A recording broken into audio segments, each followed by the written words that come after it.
I'm Jen from That Mama Book Nook, and welcome back to my channel.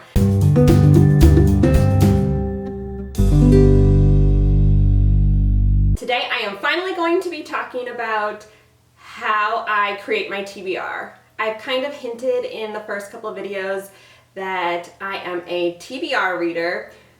There are a lot of mood readers out there, and I so admire that, and I just cannot do that. But I do get a lot of questions. How do I pick the books for my TBR? How do I decide what I'm reading next if it's not just a mood? What is my system? So that's what I'm going to be talking about today. So I have several different TBR lists so that I kind of can mix up the books. I'm not just going down one list and hitting, the 9 or 10 books that I read each month. I am picking one from this list, one from this list, so on and so on.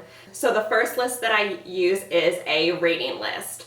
So I go into Goodreads, I sort all my books by average rating, and I'm going from best to least rated. If it is a book that is in the middle of a series that I haven't read the previous book yet, I still read from that series, but I just read the next book that I'm on. So in that sense, the books might not be in order, but it's a way for me to continue on with the series that I'm reading. Even if a second or third book is rated higher than the first, I can still go ahead and start that series. If a book is on that has not been published yet, I do skip that. And then when it gets published, it will go into the rotation. Also, the book has to have at least 10 ratings, which isn't hard on Goodreads, but occasionally there will be a brand new indie book that only has a couple ratings, and I usually wait till it has 10 or more before I decide to go ahead and put that into the rotation, just because a lot of times those first couple ratings are maybe a little skewed, friends, family, things like that, which is awesome to get the book out there, but I want to give all my books a fair chance. Then the next way I read is I go in, also on Goodreads, is I am reading through their Goodreads Best Books Ever list. So if you go into Goodreads and you click on, I believe it's Discover and List, one of the top lists is their Best Books Ever, and there's, I think, almost 10,000, if there's not already, books on here. So this is one that I will never finish, but it's kind of getting me to go back and read some classics that either I haven't read in a long time or I never got the opportunity to read in school that I probably wouldn't pick up otherwise. It gets me to read things outside of my comfort zone. It gets me to read stuff that's just different from what I usually read. So I'm having a lot of fun with that. Similarly, if it's a book in a series and I hit that one, I just go with the next book that's in the series, but I don't skip over it. So I forget how many, close to 20 books through this list, and I read one per month. Then the next way that I pick a book is my physical books. I do want to read through the books that I get on my physical shelf, and if I have a book that's kind of in the middle of the pack rating, not on the Best Books Ever list, I do still want to get to those at some point, so I have a bookshelf list. And I talked about this very briefly in a previous video. I read from longest to shortest. So my books are sorted by length or page number, which I don't think I've ever met anyone that does it that way, but I'm having a lot of fun with it. I have read some pretty chunky books on my bookshelf, and we're now into the books that are more like the 400-ish page range.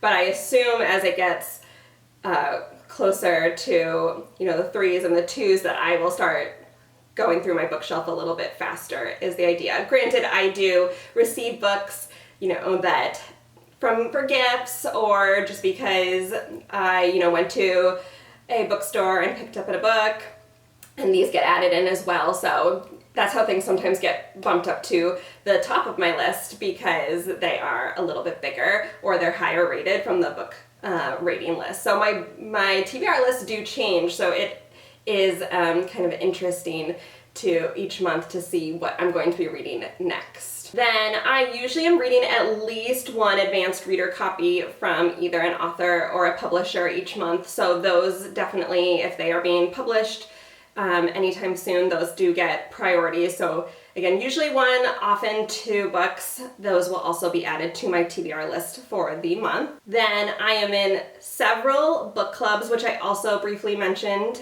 The ones that are my favorites that I do each month are the Swoony Readers, Thrills and Chills, Literally Dead, the Stay at Home Mom Book Queen Book Club. I'm also on a couple through Instagram, which then have also carried over to Fable, Starlight Book Club, Introverted Bookish Besties Book Club, and the Reading Through Book Club. Each month, those often have a book picked. Occasionally, very rarely really, they are a book that I've already read, or they are a book that I'm also reading for another book club, but often those add a good, I didn't count how many book clubs there are, but like close to 10 books to my TBR. Then I am also a sucker for a good bookish challenge. So if ever I hear about that there's a readathon going on, or book bingo, or any sort of challenge, I often try to participate in those. Sometimes I try to make it overlap with some of the books that I am already reading. So for example, Books and Lala does the buzzword, so the theme each month I try to say, oh, is there a book that I'm already reading that also fits that? Same thing for any readathons, but occasionally there will be more books added to my TBR because they just don't fit anything else that I'm reading. So for example, this month I am doing the Amazing Readathon, and which I will link because it is really awesome and well put together. And one of the prompts that we had to do was a book that had a movement in the title, and literally none of the books that I was reading for the month had any sort of movement that I even could pretend was movement.